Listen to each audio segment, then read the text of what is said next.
Front doors மக்களுக்கு வணக்கம். இப்போ இந்த வீடியோல நம்ம ஒரு யூஸ்ஃபுல்லான அது பார்க்கலாம்.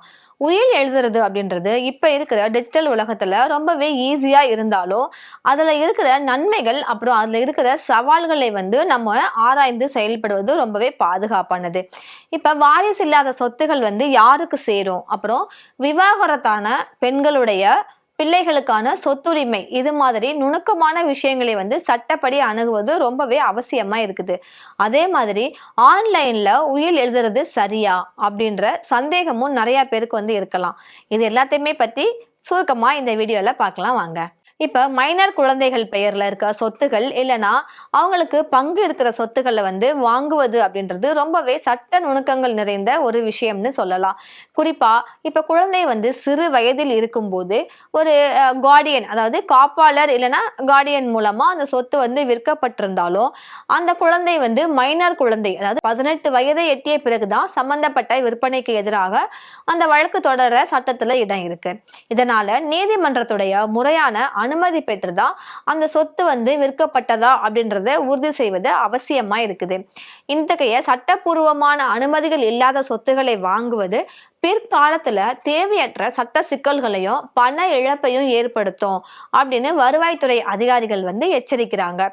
இப்ப உயில் எழுதுறத பொறுத்தவரை 18 வயது பூர்த்தி அடைந்த எவரும் தன்னோட சொத்துக்களை உயிலாக எழுதி வைக்க முடியும். அப்படி இருந்தாலும் சில குறிப்பிட்ட காரணங்களுக்காக 21 வயது நிரம்பிய பிறகுதான் உயில் எழுதும் தகுதியை பெறுறாங்க. சுயமாக சொத்துக்களை மட்டும்தான் அவங்க அதாவது சுயமாக சம்பாதிச்ச சொத்துக்களை மட்டும்தான் உயில் எழுத முடியும். இப்ப ஒரு தந்தை அவர் கஷ்டப்பட்டு சம்பாதிச்ச சொத்தை யாருக்கு வேணாலும் அவர் உயிர் எழுதி வைக்கலாம். அப்படி ஒரு தந்தை உயிர் எழுதி வச்சுட்டாங்கன்னா அதுல திருமணமான மகளோ இல்ல மற்ற வாரிசுகளோ எனக்கு பங்கு கொடுங்கன்னு அவங்க கேட்க முடியாது. ஆனா உயில் ஏதும் எழுதப்படாத நிலையில தந்தையுடைய சுய வருமானத்துல சம்பாதிச்ச சொத்துல நேரடி வாரிசுகள் எல்லாருக்குமே சமமான உரிமை சேருது. இப்ப விவாகரத்தான பெண்களுடைய வாரிசுகளை பொறுத்த மட்டும் அந்த பெண்ணு மறுமணம் செஞ்சு கொள்ளாத பட்சத்துல அவருடைய மகனுக்கு தந்தையின் பூர்வீக சொத்துல நிச்சயம் பங்கு இருக்கு. இப்ப முன்னாள் கணவர் மறுமணம் செய்து அவங்களுக்கு குழந்தைகள் பிறந்திருந்தாலும் இப்ப முதல் மனைவியின் மகனுக்கான பூர்வீக சொத்துரிமை எக்காரணம் கொண்டும் பறிபோகாது. அதே மாதிரி வாரிசுகள் இல்லாதவர்களுடைய சொத்துகளும் அவர்களுடைய இரண்டாம் நிலை வாரிசுகளான உடன் பிறந்த சகோதர சகோதரிகளுக்கு சென்றடையும்னு சொல்றாங்க. இந்த சூழல்ல தான் சொத்துக்கள் முறையா பகிரப்படுவதை உறுதி செய்ய உயில் ஒரு முக்கிய ஆவணமா திகழுது. தற்காலத்துல உயிர் எழுதுற அந்த நடைமுறை டிஜிட்டல் மயமா இருக்குது. ஆன்லைன் மூலமாவே உயில் தயாரிப்பது நேரத்தையும் பணத்தையும் மிச்சப்படுத்துவதோடு மிஸ்டேக்ஸ் இல்லாம இருக்கிற அந்த வாய்ப்பையும் குறைக்குது. இப்ப பாரம்பரிய முறையில வழக்கறிஞர்களை நம்ம அணுகி அதிக பணத்தை செலவு செஞ்சு தவிர்க்க விரும்புவோருக்கு இது ஒரு நல்ல வாய்ப்பு.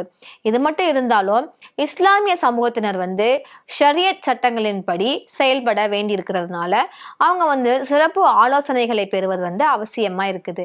ஆன்லைன்ல உயில் தயாரித்தாலும் 2 சாட்சிகளுடைய கையெழுத்து அப்படின்றது கட்டாய விதி.